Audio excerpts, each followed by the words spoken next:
Welcome back to my channel, guys, and shout out to you guys for 1,000 subscribers. Today we are going to be making this crab, spinach, and artichoke dip. Let's go ahead and start out by dicing up an onion. That just means that I'm going to cut across both sides of the onion to achieve the size that I want. Now, after I chopped up my onion, I'm going to go ahead and I'm going to cut up those artichokes. I used these Del Monte ones that were in the can. This is what they look like. So we're going to go ahead and get those cut down smaller so that they are more bite-sized and enjoyable for our dip. Once I've chopped it up, this is what the size of that spinach, what the size of the artichoke looks like. And there's our spinach that I've already went ahead and steamed.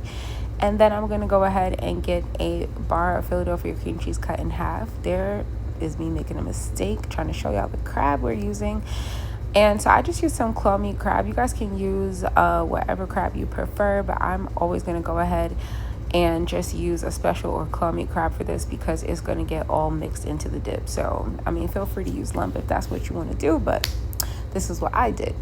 So I'm sauteing my onion here that we diced up in some butter, and I have this on like a medium to high heat. Just because I want this to go quickly. You guys can just go ahead and take your time sauteing that if you prefer.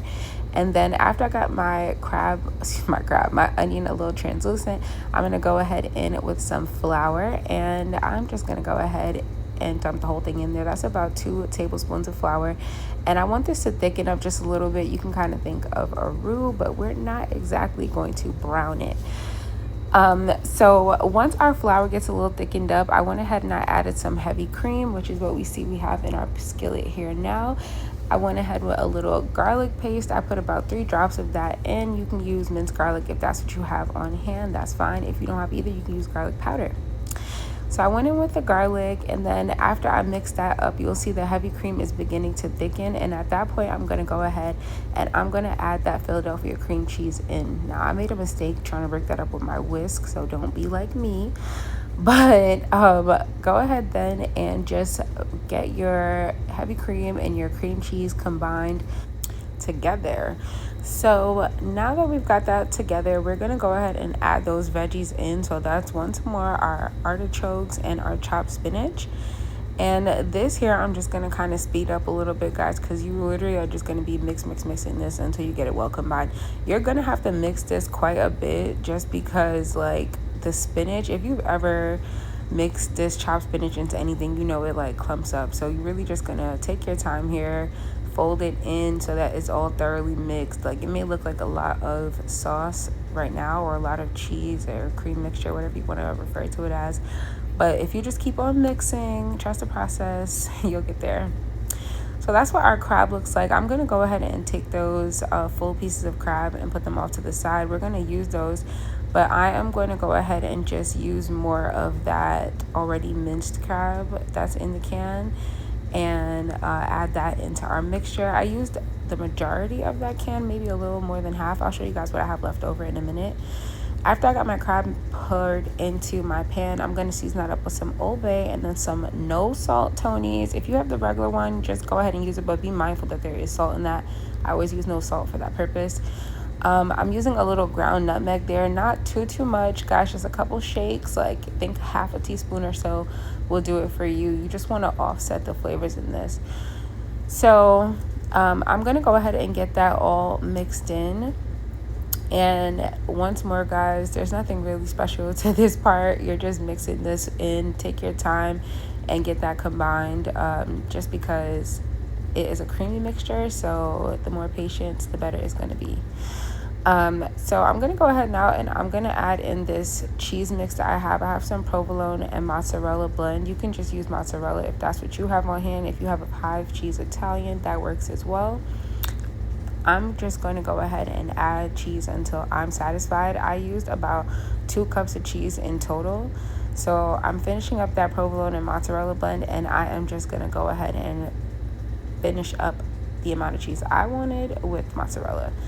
So it's pretty much the same thing. I'm gonna go ahead and get that all mixed up. Now, I tasted this in between, which is why I added a little bit more Old Bay.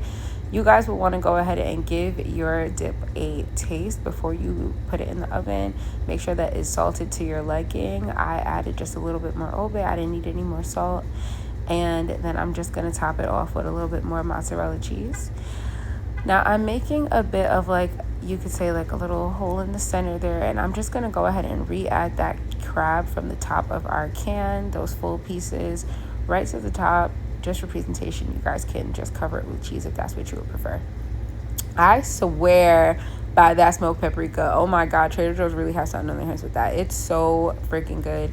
It's so smoky, so tasty. It really does actually make a difference. If you just have regular paprika, that works just as fine. But I just love that smoked paprika and the taste that it adds. So I'm going to go ahead and pop this in the oven on 375, and that's how much crab I had left over. I popped that in the oven on 375 for about 25 minutes, and this is what my dip was looking like. You see still bubbling at the edges. If you like your dip a little bit more crisp or browned, feel free to leave it in there longer.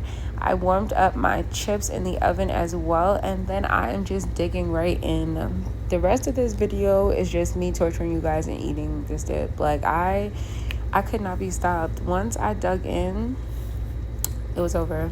I just kept on going. It was so good. Like, y'all can visibly see how hot that dip is, and I'm just gonna keep struggling through. I don't even care. The air is literally burning, and I don't care. I'm just gonna keep on. It was so good. I would not lie to y'all. Look at me, they're so good. Like, I would not lie to y'all at all. I hope y'all try this out. It was super duper easy. I know I say that about a lot, but I think y'all can do everything. So yeah, always gonna encourage you guys, try this dip out. I think it will absolutely be a great staple for yourself if you want something for a game night, maybe something for a little date night, something for the family. I absolutely think that this is just an overall fave, a crowd pleaser for sure. So you guys try this out. Like I said, the rest of the video is just me literally torturing you guys and eating more and more of this dip. So thanks for watching and stopping by.